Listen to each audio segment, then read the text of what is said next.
those beings that seem to show up within your work? Who are they? How long have you been there?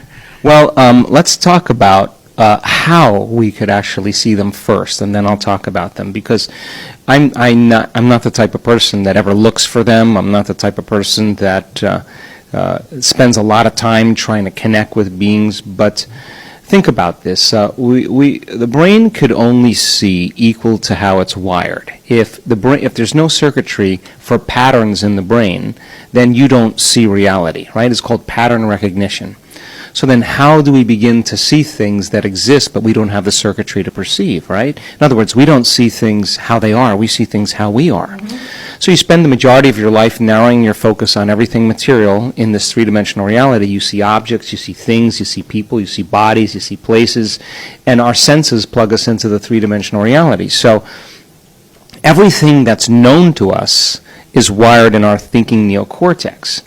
So what we're seeing, and it's happened to me so many times, let's say you have a profound mystical experience. There's 4 states of consciousness. There's wakefulness, there's sleep, there's dreaming, and then there's the transcendental moment. Now that transcendental moment is something that we have been working to induce. In fact, we now know we can induce it. We've measured it.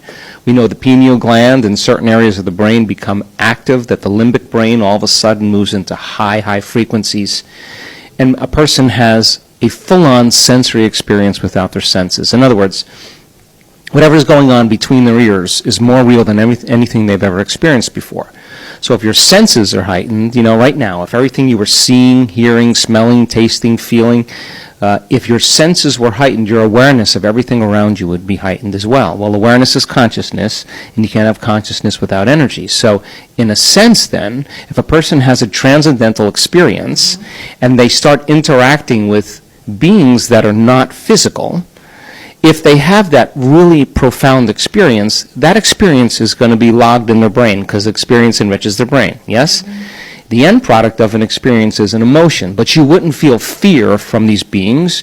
You would feel a kind of a love or a grace or a presence or an acceptance. And so then you wouldn't be intimidated or afraid of them. You wouldn't throw them into the box of some dogma or superstition. It's a profound moment where you're feeling such profound and intense love that you're leaning in and paying attention to the pictures in your mind. And in a sense, the stronger the emotion you feel from that inner event, the amount of gratitude or love or joy that you feel, the more you pay attention to the pictures in your mind. Now you're branding and embossing new circuitry in the brain. Now what's the significance of that?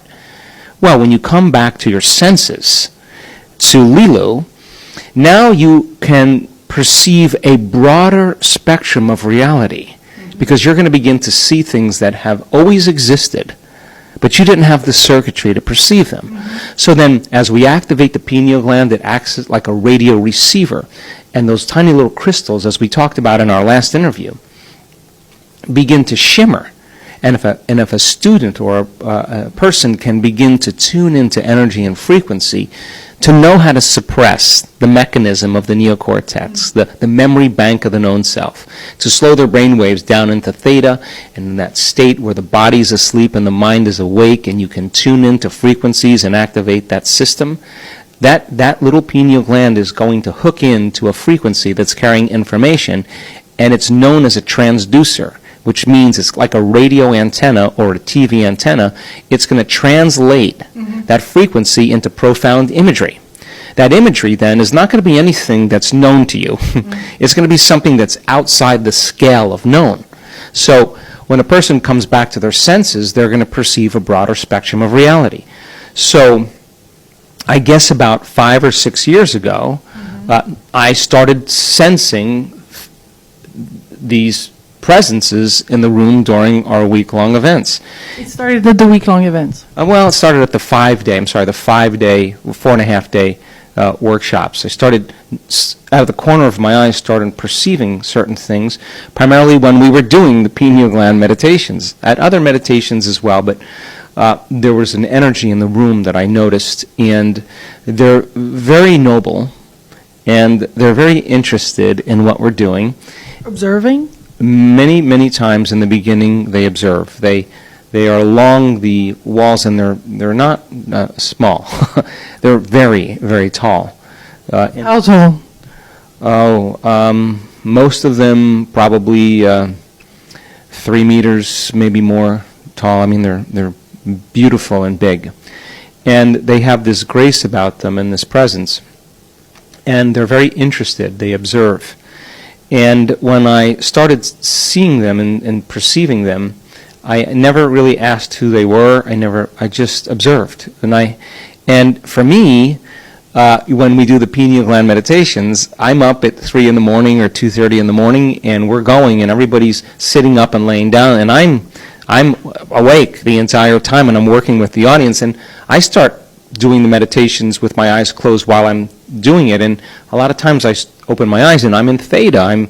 The door between the conscious mind and the subconscious mind is wide open, and in a sense, I'm dreaming with my eyes open, and all of a sudden I start perceiving things. Well, when that started happening, people started reporting things back to me, and sometimes it was kind of cool because we started getting stories of 2 different people in a room of 1,000 people saying, I saw this incredible thing, and the other person saw the exact same thing.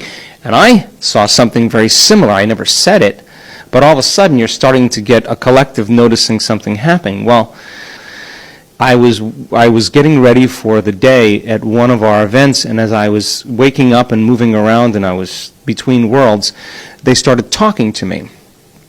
And they said to me, we can only lower our frequency to a certain point. We can't lower our frequency anymore, our energy anymore, because we would change our consciousness.